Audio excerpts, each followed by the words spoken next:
काम देगी।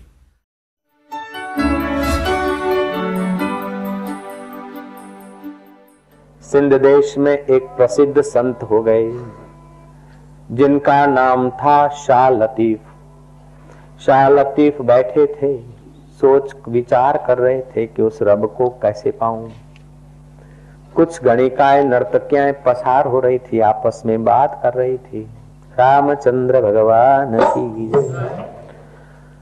उन्होंने कहा तू कितना कमाती है और पति को कितना देती है। दूसरी ने कहा, तीसरी ने कहा, एक दूसरे को कहा कि मैं इतना रख लेती हूँ, इतना दे देती हूँ, इतने में गुजारा चलाती हूँ, इतना फिक्स कर लेती हूँ।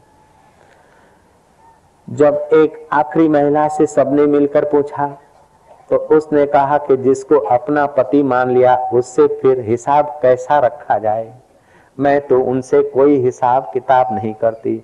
शाह लतीफ ने भी माला धर दी। जिसको मैंने अपना प्यारा मान लिया फिर गिनकर 11 माला क्या पूरी करूं, सारा दिन उसी का ही है, मैं उसका हूं वो मेरा है। शाह लतीफ ने कहा जे भाई जोगी थिया ला, जे भाई जोगी थिया त तमा छद तमाम, तमाम तमन्नाओं का त्याग कर दे। जे भाई जोगी थिया त तमा छद तमाम, सब्र जे शमशेर सा कर कीने खे कतलाम। तू सब्र का शमशेर बन, इच्छाएं उठे उसमें बहुमत, जरा धीरज रख, इच्छाएं शांत होगी। इच्छाओं के पीछे लग जाएगा मुसीबत ले लेगा। इच्छाएं पैदा हो नश्वर भोगों की, जरा थाम जा, विवेक कर ले, हाथ पैर धो ले, आचमन कर ले, पानी पी ले, जगह बदल दे, विचार बदल दे, किताब पढ़ ले, जप कर ले, तो काफी मुसीबतों से बचाव हो जाएगा। इच्छाएं तो छोड़ी, लेकिन फिर इच्छा छोड़ने का मैं त्यागी हूं ऐसा अहंकार न आ जाए। उसलिए शाह लतीफ आगे भी कहते हैं शेर, जे भाई जोगी थिया त तमा छद तमाम, सब्र जे शमशेर सा कर कीने खे कतलाम। गोला जे गोलन जा, जो भगवान के भक्त हैं, उनके जो दास है, ऐसे जो भगवान के प्यारे संत है, संतों के शिष्य और शिष्यों के भी शिष्य मिल जाए तो उनका संग कर लेना, तेरा बेड़ा पार हो जाएगा। जो अपने अंतर्यामी को प्यार करते हैं, उनके वो भक्ति के पौधे विकसित हो गए, वृक्ष हुए और ज्ञान प्रेम भक्ति योग के फल लगे, वो खाकर तृप्त हो गए। राम जिनी जे मन में तिंजा सलाह थी आसावा, तिन जे तालिय साहण केर करे दावा। उन भक्तों की, उन आत्मरामियों की बराबरी कौन कर सकता है।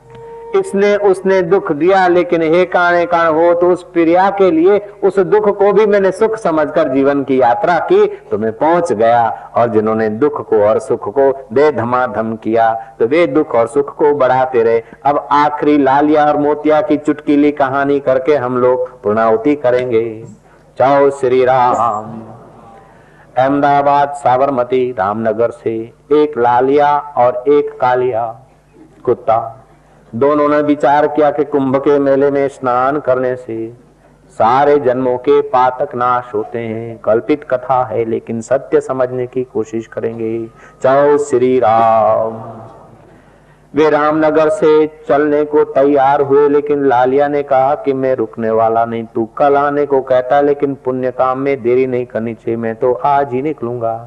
मोतिया ने कहा मैं तेरे साथ चलूंगा यार। बोले नहीं, साथ नहीं, मैं निकल जाता हूँ। लालिया निकला और थोड़ा सा अदालत तक पहुंचा तो कई कुत्ते उसको मिल गए भंसने के लिए। लालिया ने कहा कि कम वक्तों में कुंभ का स्नान करने को जा रहा हूं, नालायक को तुम्हें पता नहीं। लालिया भिड़ गया उनके साथ। महाराज कईयों को तो उसने चित्रे उतार दिए और कईयों ने उसके कुछ चित्रे उतार दिए। और लालिया क्या क्या करते 2-5 दिन वहीं बिताकर फिर आगे बढ़ा। इतने में आगे जो जो गांव मिले उसमें से कई कुत्ते बसते थे, कहीं अच्छा मिलता था, लालिया खा पी के जरा पुष्ट हो जाता था, और कहीं फाइटिंग होता था तो लालिया प्रतिक्रिया कर देता था। ऐसा करते करते 6 महीने बीत गए और लालिया अबरोड तक पहुंच गया। मोतिया तो लौट के आया हरिद्वार कुंभ नहाकर। मोतिया ने पूछा लाला जी तुम दिखे नहीं। लालिया क्या बात है। उसने बोला कि मैंने एक यूनियन बना ली है, अच्छा काम करने निकलते हैं फिर भी कोई कुछ मिलता है, कोई कुछ बोलता है, उनको सुधारने का मैंने जरा आयोजन किया। सुधारने का आयोजन करते करते मेरी एक थोड़ी छोटी मोटी यूनियन तो हो गई। बोले तेरी यूनियन तो हो गई लेकिन कुंभ का अवसर पूरा हो गया। ऐसे ये प्राणी लालिया का पड़ोसी होकर दुख मिटाने के लिए, अपना विरोध करने वालों को ठीक करने के लिए कोई धन की, कोई सत्ता की, कोई मित्रों की यूनियन बना लेता है, लेकिन आत्मरूपी कुंभ के मेले में नहाने का समय बिता देता है। शुकदेव जी सावधान करते हैं और आसाराम यही तुम्हें सुनाते हैं। जय श्री कृष्ण। हरि हरि बोल।